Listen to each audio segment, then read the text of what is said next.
আসসালামু আলাইকুম রহমতুল্লাহ। নুরানি বাগানের আজকের পর্বে আপনাদেরকে স্বাগতম। আজ আমরা শিখব আরবি হরফ শিনের সঠিক মাখরাজ এবং উচ্চারণ।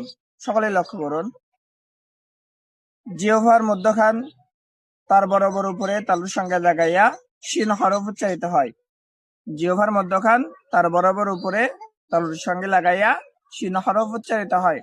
আমার সাথে বলুন, শিন শিন শিন। এবার সকালে বোর্ডে আমার হাতে দিকে দেখতে থাকেন, আমার সঙ্গে আপনারাও বলবেন, শিন শিন শিন। ভিডিওটি ভালো লাগলে লাইক দিন এবং আমাদের ভিডিও খুব দ্রুত পেতে চ্যানেলটি সাবস্ক্রাইব করে দেন। পরবর্তী পর্বতে আমাদের সাথে থাকুন। আল্লাহ হাফেজ।